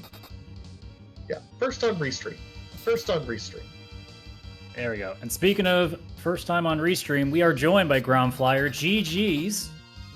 Thank you. All right, so how many memes do you think we could have gone through on this seed, given the vanilla, the music with the harp on ordeals? Like, how much fun was this for you? Oh, it's tons of fun. I mean, honestly, like the most fun part for me was the fact that there's two objectives that were one objective. I was easily amused by that. But yeah, this had a lot of fun stuff. I mean, the best part for me, honestly, was at the end, just getting that Able Lance. Like, originally, I grabbed that Kane, like, I'm just going to throw him in as an anchor. And then the Able Lance pops out, which is the Crystal Sword, but for Kane. I'm like, okay, never mind. Let me grab a different anchor.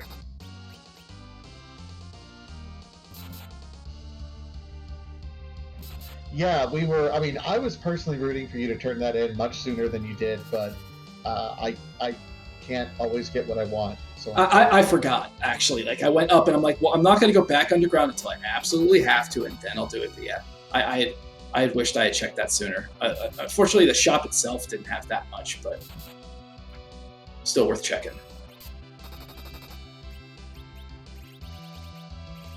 So the one thing that we did find in this particular scene is anytime you had to go someplace, it felt like there was a free boss there. And even though you had a starting party that was politely described as garbage, you weren't punished for it. No, I was punished for battle speed 6ing it though, to finally get that spoon. Like, it was a payoff eventually, but that was like 5 minutes of battle speed 6 on the Yang spot with the gauntlet. That was not pleasant. But yeah, other like that was silliness. And other than that, like, there was the the D-Lunars at Ashura to get the Darkness Crystal, and like that was the closest to a challenge really that I faced the whole seed of, and my own failings being a challenge. but yeah, even that, like, Bahamut kind of knocks that one out pretty quick. So we were speaking of that party earlier, starting off with Edward and Rydia, which, is not great. With at least the early bits that it was giving you, seeing a Heron robe, a tiara, eventually, getting a few whips to kind of make things a little bit better. How are you feeling going in with this party, and then especially seeing you were going to have a DKC and a Sid in your two, like, relatively easier spots? What were you thinking about your party rounding up as you were starting? Oh yeah, starting out, like, I felt like I had nothing. I was not, like, I was super not confident. Like, it took me forever just to get a bow. Like, I was just trying to find a single bow so I could back row characters just so I could take out the Hobbs boss at the beginning because I had so little stuff.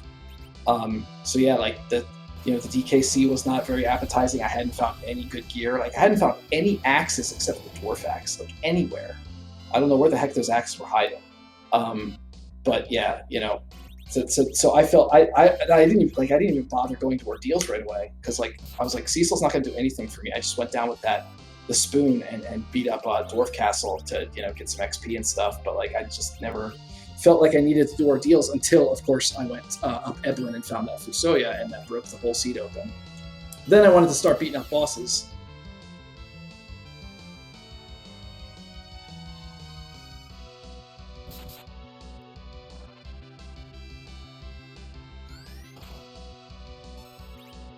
Yeah, it was certainly interesting. What I think the most interesting decision to me is you go into Cave Evelyn, you find food, which was a fantastic pickup, of course. You yeet your Cecil because you don't have any gear, and honestly, I expected you at that point. It's like, okay, you're eating Cecil, no reason to go up Mount Ordeals, and then you immediately went up Mount Ordeals because why not? Well, no, I mean, I did the ordeals at that point because I had gotten, right? Am I thinking the order right? I had gotten the Fusoya, and I'm like, okay. Oh, wait, no. I'm thinking that must. Yeah, because you yeeted your Cecil to get Fusoya, and right. And then as soon as I had that, then it was just like, okay, I want to beat up maximum bosses to try and get more spells. That was at least my idea. That was a boss calculation, and not, hey, I just got rid of my Cecil, I don't need to activate him. No, like ordeals would have been totally pointless. Like I wouldn't have even bothered to go there until like the very end. Otherwise, probably because I had so many other objective things that were already open. But yeah, it was just the fact that it was not only a key item thing, but also 3 easy bosses, and that spoon just cut them through butter. So yeah, it was really just that arithmetic. But yeah, like in terms of like choices to make, there wasn't anything like terribly spicy or interesting. It was really just like making sure to get all the important loot, like get all my like important consumables. Like there were no J items anywhere. Like I was trying to use an Earth Hammer to like AoE stuff early on, but like just once I got like elixirs and star veils and a couple other J items, the Bacchus wines, like it was really just a matter of once I got go mode, I wanted to get a little grind on, and I maybe over grinded a lot, but I ended up breaking stuff pretty good after that. So, with taking the D machine grind at the end there, I assume you were just thinking, well, I'm not going to find any other way of getting some experience in. It was just you thinking, I just need a bunch of levels to make this easier on me? Yeah, it was really just like, like I knew I had Ribbon, and I didn't know it was there. I knew I had Z, and I knew I had very few hit points amongst all my party members. And like, okay, I have 10 key items, I'm getting the double XP. Like, I think the way it was set up, I got the slingshot on Kane, which is why he got up to like 4,700 hit points. But yeah, it was just wanting to kind of get myself set and ready to go, and obviously like it was pretty easy goings. So I maybe over grinded, but since I didn't find any sirens and I couldn't think of anything else to do, I just figured I'd just bang that out really quickly. Well, they happen to be in the Naming Way shop. I figured that might be the case, and I'm like, you know what? Screw it. I'm not even gonna try it. Didn't even go. I don't even think I went up to the moon until after. Were you thinking about that as you were going towards the castle and be like, you know what? I don't even want to know now. Yeah, no. At that point, especially, I'm like, if that was important, I don't even want to think about it. Like coffins could have been in there. Screw it. Vatej, you got any more questions, or are we just going for last memes? I mean, I'm fine with memeing for the entirety of a scene, but that's important. I also don't want to get in trouble. So, I mean, the important meme I did was just the swag walk, because I knew I was so ridiculously overpowered at that point. Like, I would have to try to lose basically once I start throwing Bacchus, it's over. So, the ultimate meme is the swag walk. I guess that is a good question, because one of the early routing decisions, with free shopping turned on, it becomes a matter of inventory management and how much do you buy for free when everything is free. What's your strategy in the early game for free shops? Is it prioritize the shops and buy what you can, or do you still do some treasure checks open? It looked like you passed up most every treasure there was. Yeah. Oh yeah. No, treasures were just off the map. I just didn't. I did the pot outside of Baron Inn gave me that heroin robe, and I was like, yes, confirmation bias, amazing. But after that, I'm like, you know what though? That's actually really not smart. Like it's a standard. There's going to be so much stuff in shops. It's actually like, I mean, maybe I get lucky and find something spicy, but ultimately it was like just going to add extra clutter to my inventory after already like buying 99 of random stuff. So I mean. ultimately, like, I want to go into the shops and buy like all the essentials and everything. And like, if I'm gonna get, you know, one of them, I'll get 99 of them pretty much, but with a couple exceptions. And then just like armor, like I'll always want to get, you know, 99 of like black belts and bandanas and stuff. But other than that, it was just kind of picking and choosing and trying to remember stuff. And yeah, but yeah, it's like overwhelming. There's so many things I can get. Like I want to get everything. I want a kid in the candy store, but I can't do that because I will never be stopped. Well, yeah. So otherwise, I mean, last memes, the tie with Warlink. So you give everybody in chat a nice meme to finish off the race. Any last thoughts on this before we say GG's and goodbye for now? No, just, you know, thanks for doing the restream, and you know, thanks everybody on the team. Always appreciate it, putting it out for everybody. Thanks everybody for watching. This is my first time being restreamed in a while, so it's kind of fun. Hopefully I put on a good show. But yeah, I hope you all have a great evening, and take care. Awesome. Well, GG's once again to Groundflyer, who first on Restream put on a great race. GG's, and hopefully Aliceal joining us now, and first in our hearts, that is Sura, Allie.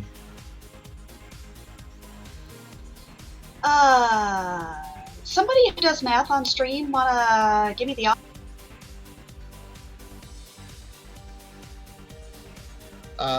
The odds are not good. Because it was, I mean, 3 lives in a row. One out of 27 4. is what Commander Layton heard. Okay. 4. Oh, 4. There were 4 left.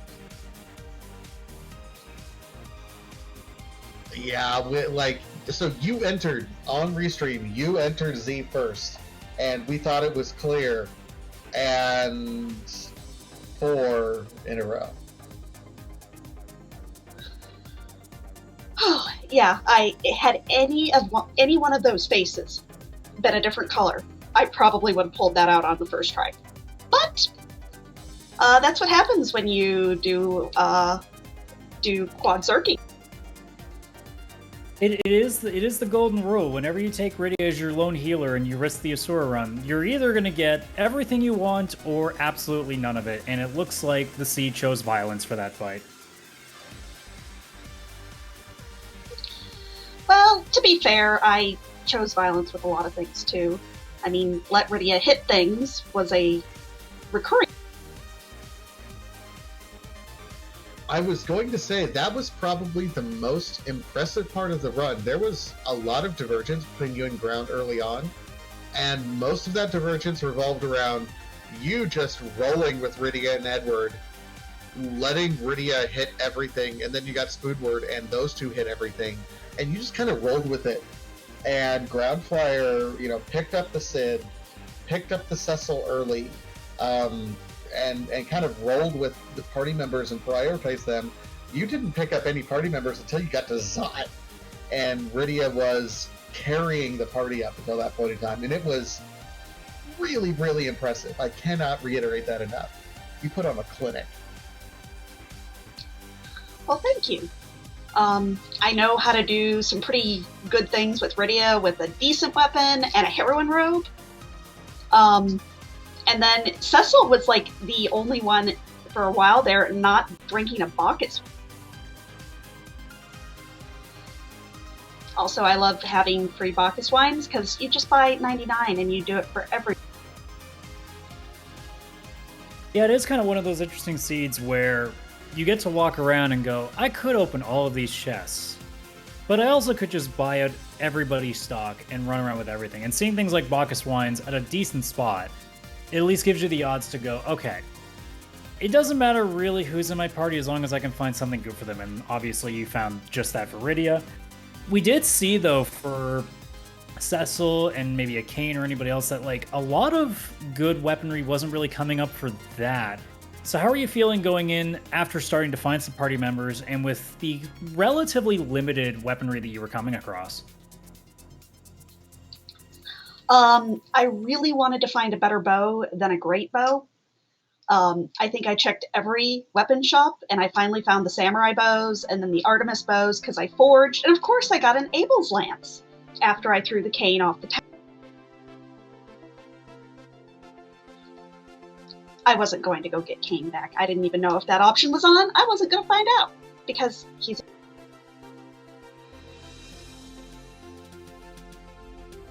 Yeah, the option was on, and it's interesting because we saw Groundfire on stream intentionally make sure that his Kane was dead so that Kane would be his anchor after the top of tower. And then he turns in and gets the Able Lance and says, well, I guess my Kane's gaining levels, and immediately went and got a Cecil to keep on the floor. No, that was not a good level. For anybody watching, that is not a good level to go into the Z fight. That's not how you do a Z fight. But after I died the first time, I was going to make it work, or I was going to forfeit. But yeah, it was fun. That was a really fun seed. It was fun to have just be able to buy anything you wanted, not have to try and figure out, oh, do I have money for this? Do I have money for that? What do I need to sell? It's just, if it doesn't give you value right now, just get rid of it. And also, a flag set that suddenly drops 2 quests on you that have the exact same item to do it.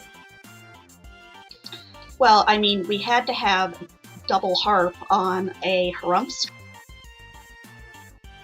Yeah, for the maiden voyage of this club, I think it's pretty poetic that that's exactly what we got. And then, of course, my little meme on the seed where I used the whistle in the Choco Butt. Shout outs to.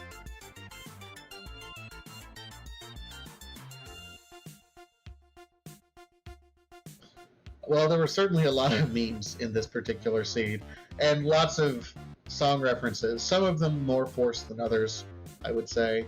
But that's what we get when we do these seeds, right? Well, absolutely. But I'm going to let y'all finish up for the night. Thanks again to, of course, Scythe Marshall for putting on the club, Harump for restreaming, Raging Levine for doing the tracking. I believe it's your first tracking time.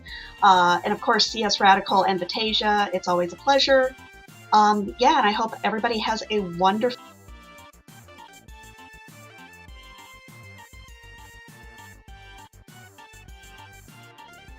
Well, you as well, Allie, and make sure everyone to follow Allie and Groundflyer. If you have not followed them here and you like what you saw from them on Restream, give them a follow, of course. Thank you again, Aliceel. Again, another shout out, of course, to Harump, Raging Levine, for doing the behind-the-scenes work. And again, my co-commentator, CS Radical. Fantastic working with you as well.